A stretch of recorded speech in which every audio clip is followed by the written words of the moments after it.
नमस्ते और इस खास एक्सप्लेनर में आपका स्वागत है।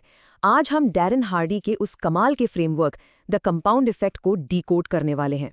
मतलब अगर आपको लगता है ना कि कामयाबी रातों रात मिलती है, तो ये चर्चा आपकी सोच बिल्कुल बदल देगी। हम अक्सर सोचते हैं कि लाइफ पलटने के लिए कोई बहुत बड़ा कोई मैसिव कदम उठाना पड़ता है, लेकिन सच बताऊं, असली जादू उन छोटी छोटी बिल्कुल नॉर्मल सी लगने वाली चीजों में है जिन्हें हम हर रोज करते हैं। अच्छा, चलिए इसे एक बहुत ही दिलचस्प सवाल से समझते हैं। इमेजिन कीजिए आपके सामने दो ऑप्शंस हैं। पहला, आज ही इसी वक्त पूरे $3 मिलियन का कैश ले लीजिए, और दूसरा, एक मामूली सा 1 सेंट का सिक्का। बस शर्त यह है कि इसकी कीमत अगले 31 दिनों तक हर रोज दोगुनी होती जाएगी। अब देखिए, इंसानी फितरत क्या कहती है? तुरंत मिलने वाला इनाम, राइट? $3 मिलियन अभी लेना बहुत ही स्मार्ट चॉइस लगती है। और वो 1 सेंट, वो तो इतना मामूली लगता है कि कोई भी उसे इग्नोर कर दे। लेकिन जरा यहाँ ध्यान दीजिए, हैरानी की बात यह है कि 31वें दिन तक आते आते वो सब्र करने वाला ऑप्शन, यानी वो 1 सेंट का सिक्का, $10 मिलियन से भी ज्यादा की एक विशाल रकम में बदल जाता है। सीरियसली, ये कोई जादू नहीं है, ये इस बात का पक्का सबूत है कि कंपाउंडिंग जल्दबाजी से नहीं बल्कि सब्र से काम करती है। जो चीज शुरू में बिल्कुल ना के बराबर लग रही थी, वही समय के साथ इतनी बड़ी हो जाती है कि यकीन करना मुश्किल हो जाता है। तो टेक अवे क्या है? लाइफ में भी जो फैसले तुरंत रिजल्ट नहीं देते ना, असल में वही लॉन्ग टर्म में सबसे बड़ा इम्पैक्ट डालते हैं। Section power of tiny actions. और बस यहीं से इस पूरी फिलॉसफी की बुनियाद शुरू होती है। सबसे जरूरी बात जो हमें समझनी है वो ये है कि सफलता कोई ऐसी मंजिल नहीं है जहां इंसान अचानक एक दिन पहुंच जाता है। बड़े बदलाव किसी एक बड़े फैसले से नहीं आते, बल्कि ये उन बिल्कुल साधारण छोटे छोटे विकल्पों का रिजल्ट हैं जिन्हें रोज दोहराया जाता है, खासकर तब जब कोई आपको देख नहीं रहा होता। अब दिक्कत क्या है? इन छोटे एक्शंस का तुरंत कोई इनाम नहीं मिलता। मेरा मतलब है, एक दिन सलाद खाने से कोई तुरंत फिट नहीं हो जाता ना। बिल्कुल वैसे ही जैसे एक दिन जंक फूड खाने से सेहत तुरंत खराब नहीं होती। और बस इसी वजह से हम इन छोटे कदमों को अहमियत नहीं देते। चलिए इसे एक बहुत ही प्रैक्टिकल उदाहरण से समझते हैं। मान लीजिए दो दोस्त हैं, स्कॉट और ब्रैड। दोनों की लाइफ बिल्कुल एक जैसी चल रही है। अब स्कॉट क्या करता है? वो अपनी जिंदगी में बहुत ही मामूली से बदलाव लाता है। रोज किसी अच्छी किताब के सिर्फ 10 पन्ने पढ़ना और अपनी डाइट से महज 125 कैलोरी कम करना, मतलब सिर्फ एक छोटे से स्नैक के बराबर। वहीं दूसरी तरफ ब्रैड एक नया बड़ा सा टीवी ले आता है और अपनी डाइट में 125 कैलोरी एक्स्ट्रा जोड़ लेता है, शायद रोज एक एक्स्ट्रा कुकी। अब मजे की बात देखिए, पहले 10 महीनों तक इन दोनों की लाइफ में कोई भी बदलाव नहीं दिखता। दोनों बिल्कुल एक जैसे ही लगते हैं। अक्सर यही वो पॉइंट होता है जहां ज्यादातर लोग गिव अप कर देते हैं, ये सोचकर कि यार कोई फायदा तो हो नहीं रहा। पर जरा टाइम को फास्ट फॉरवर्ड करते हैं और 31वें महीने पर चलते हैं। अब देखिए क्या होता है। ये बिल्कुल मामूली से दिखने वाले विकल्प एक चौंकाने वाले 30 किलो के फासले में बदल चुके हैं। स्कॉट अब 15 किलो हल्का है, उसने 30 नई किताबें पढ़ ली हैं और इस नए नॉलेज की वजह से उसे जॉब में प्रमोशन भी मिल गया है। और ब्रैड अब 15 किलो भारी हो चुका है, बिल्कुल अनमोटिवेटेड है और उसका चिड़चिड़ापन उसके रिश्तों को भी खराब कर रहा है। ये कहानी हमें साफ साफ दिखाती है कि रोज की चॉइस का वो भारी असर कैसे काम करता है, जिससे कोई बच नहीं सकता। Section taking total ownership. अब सवाल ये है कि इस ताकत का इस्तेमाल कैसे करें। सबसे पहले तो जिंदगी को बिना सोचे समझे ऑटो पायलट पर जीना बंद करना होगा। हमें अपनी जिंदगी की पूरे 100%, जी हाँ 100% जिम्मेदारी लेनी ही होगी। ये समझना बहुत क्रिटिकल है कि बाहरी चीज़ों को दोष देना, जैसे कि यार इकोनॉमी खराब है, मौसम खराब है या सरकार कुछ नहीं कर रही, ये सब असल में हमारे खुद के बदलाव लाने की ताकत को ही ख़त्म कर देता है। जब हम अपनी सिचुएशन की पूरी जिम्मेदारी ले लेते हैं ना, तो हमें एक आज़ादी मिलती है, उन हालातों को बदलने की आज़ादी। सच कहूं तो बिना 100% ओनरशिप के कंपाउंड इफेक्ट को कभी भी अपने फेवर में यूज किया ही नहीं जा सकता। और हाँ, हम में से कितने लोग खराब रिजल्ट्स के लिए बुरी किस्मत को दोष देते हैं, लेकिन ये टेबल किस्मत को बहुत ही शानदार तरीके से डिफाइन करती है। किस्मत कोई जादुई चीज नहीं है, ये कॉज और इफेक्ट का एक बहुत ही सीधा सा फॉर्मूला है।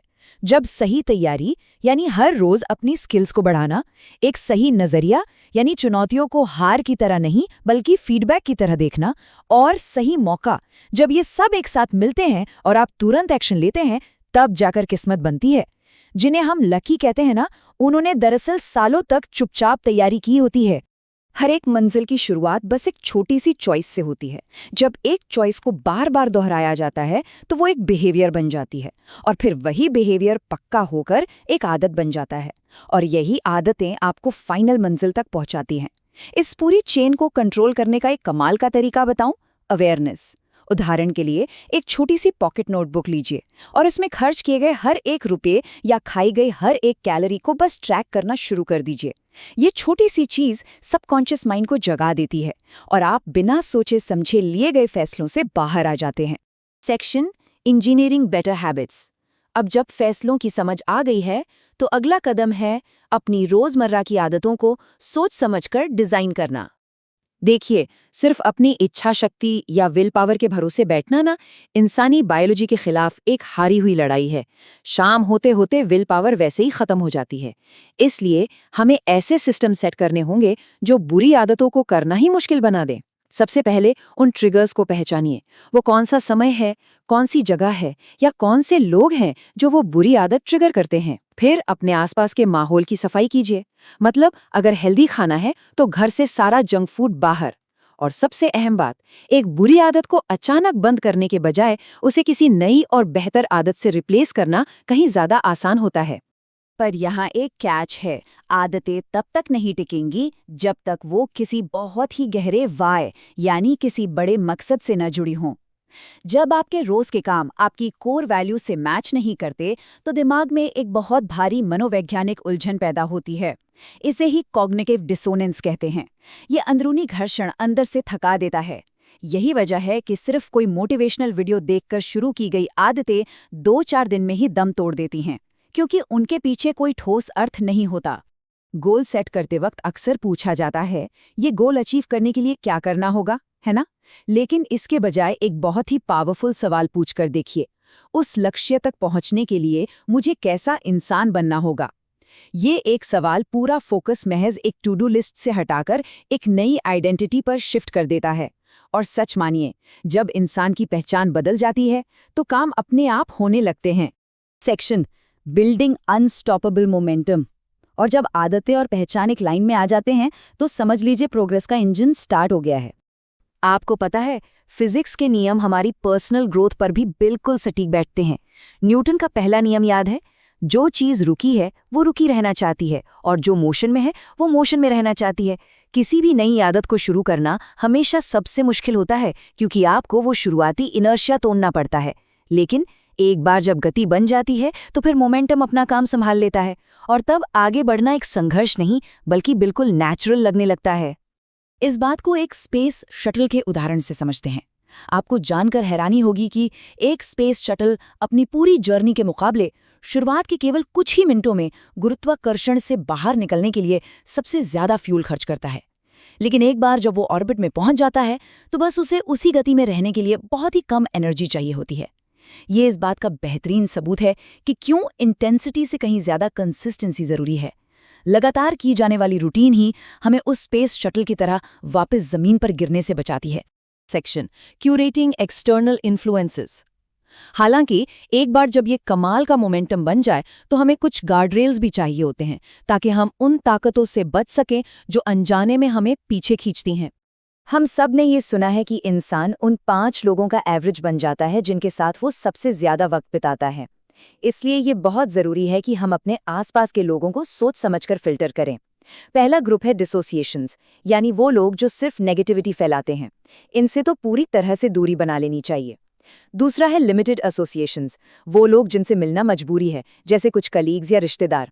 इनके साथ हमें सख्त बाउंड्रीज तय करनी होंगी। और तीसरा है एक्सपेंडेड एसोसिएशंस, ये वो लोग हैं जिनके स्टैंडर्ड्स ऊंचे हैं और जो आपको लाइफ में आगे बढ़ने के लिए पुश करते हैं। ऐसे लोगों के साथ अपना टाइम बढ़ाइए। बिल्कुल इसी तरह हमारे दिमाग में जो कुछ भी जा रहा है उसकी भी पूरी मॉनिटरिंग होनी चाहिए। हमारा दिमाग एक खाली ग्लास की तरह है। अगर हम उसे जानबूझकर साफ और शुद्ध पानी से नहीं भरेंगे तो क्या होगा?